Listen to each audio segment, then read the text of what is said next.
Hey guys, so today I'm working on the Yamaha Timberwolf 250. What I got going is I built a snorkel for it the other day. So what I did was pretty simple. I got board stuff and make a little pull rope that goes across the house I'm tied onto. Got a new rear shock. But for the snorkel, turn it around.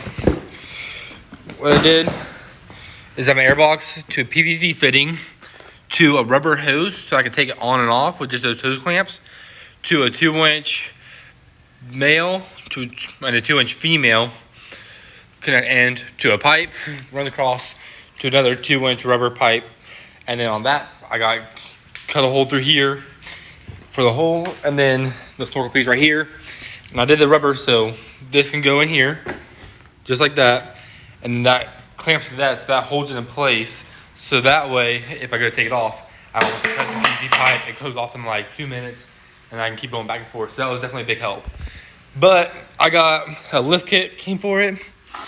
I wanted to see if it worked. I didn't have much hope, but it actually worked good. It's just these little pucks that go right here. It is off a brute force. You can kind of see it. It says some Chinese theme, 2-inch full lift, and brute force 650, 750. So it's made for brute force 650, 750. So those holes, you take the snap ring off, loosen up the nut, lift it up, screw this down in there, and then slide that in there like that. And that's what it is on the other side. I haven't been able to see much of a gain for like lift wise yet, but what I did notice was, let me see, when you jack it up, right now it's on, but when you hit it,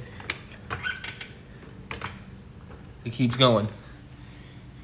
So you get more travel. Let's see this height. To see how right here, that's on the ground, and right here it is free. So you gain more travel, not a whole lot, but again, 2 inches of travel. The YouTube. Oh, so shaft was in. But so I'm hoping that'll give it when you're up on a balance, or up on a bind. I'm hoping when you hit a hole or hit a rut, you can still keep some balance on it. So hopefully that will help. I'm gonna do the other side and see if that actually gives it more height on the other side. And then for the rear, it came with this little piece, but I'm not exactly sure that's gonna fit. That doesn't fit. I got a longer shock because it's a 14-inch shock from eye to eye, what read online.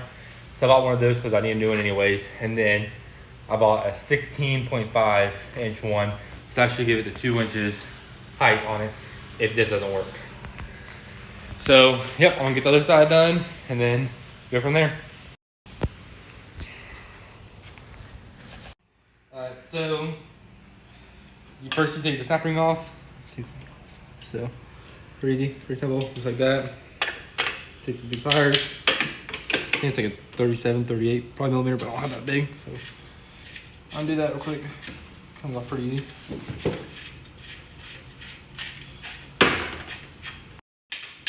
Drop it down. Take this, do this thing.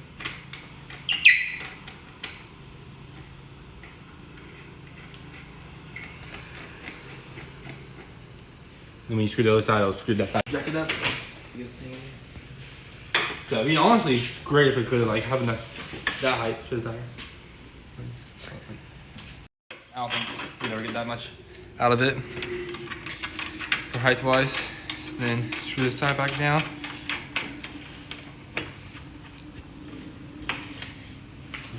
And then tighten it back up.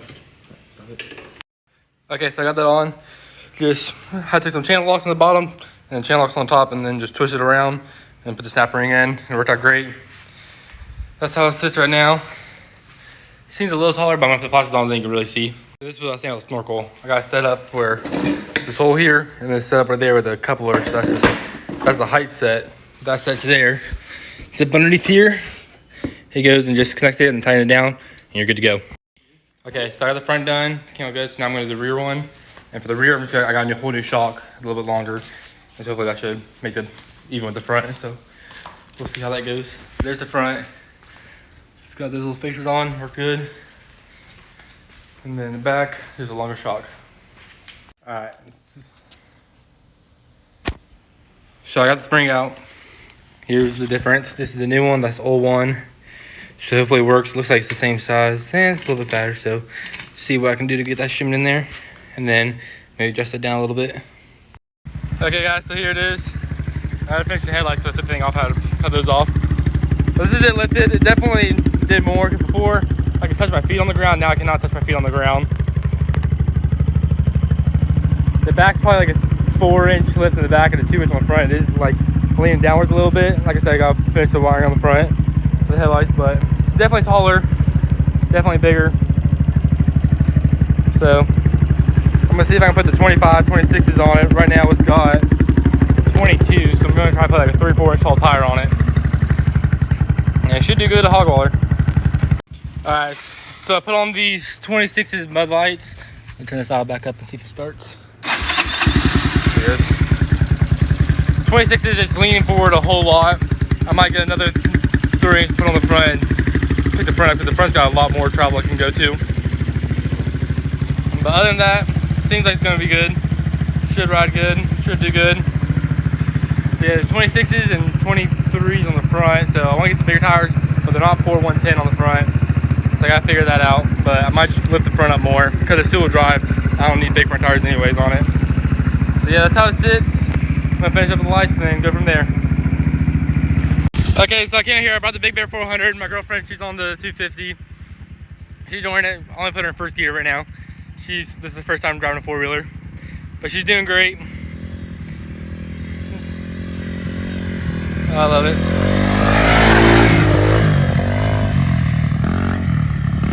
So yeah, did good. Just gotta finish up the time touches. I figured we're taking for a little ride. She wanted to go for a ride before we get to dinner.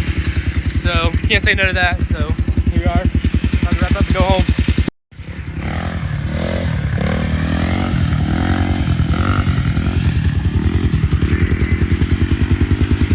Hey guys, alright, so I got these adapters. That's 4156 to 4110. So that's gonna go around here. But the only thing I can't put them on right now because it's hitting that, as you see on there. And I didn't have a problem, so I got 4156s spacers to get off this thing, and then I can adapt to 4. So I got 1-inch 4156 spacer, and then this thing, and then that'll be like 2 inches. So I got a 2-inch rear coming for it to help even it out, and then that way I can put the 25-inch tall tires on there and have that bolted to it. So I just gotta wait for the adapter to come tomorrow. So I'll finish it up tomorrow, and then I'll probably get the lift tomorrow too, and see if I can level it all out, because you can still see it's not terrible, but it is leaning forward a little bit, and I want the more weight to the back than the front. Hey guys, so back here on the 250, it was leaning forward a little bit more. So what I got is I got another putt coming. I'm gonna try to raise up a little bit more and get it back level. So I'm gonna get this. My plan is just, that was a pain to get off. So my plan is just to spin this from the bottom, literally just like this. I'll screw it all the way, slide the other one in, and screw it all back in without taking the clip back off, just because it was kind of stuck a little bit. All right, so I got the other spacer on. So now it's got 2 spacers on it. So I'm gonna lower it down, see how it does. Seems a little bit taller. See if I get the alignment back right. Come out this. Looks like it's leaning out a little bit, but should be a little bit taller. A little bit, yeah, definitely taller. So we'll see how it does. All right, guys. So I got the spacers and the adapters. Like I said, I get the spacers to put on here because it was sitting there, and then the adapters to run the 25s for the other rims. So I have a habit of putting them on before videoing, but here's it on, and I'm gonna do the other side. So next side's next. Okay, so I put this on. The only concern is that these nuts, they aren't flanged like this is.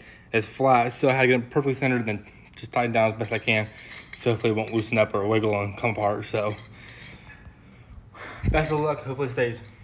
All right, so I got the wheels on. They are blowing out a little bit. I was hoping to get an alignment for it, but that was out of the question. Until I get like some fabrication for it, but it definitely looks big now. It's huge for a 250. That's the biggest Yamaha Timberwolf 250 I've ever seen. 26s on the back, 25s on the front. Gotta finish up the wiring, but man, I'm ready for hog waller with it. I got that one, I got this one lumen ring. But it's looking good. A little bit left to go, but hard part's over. Just finish up the final touches.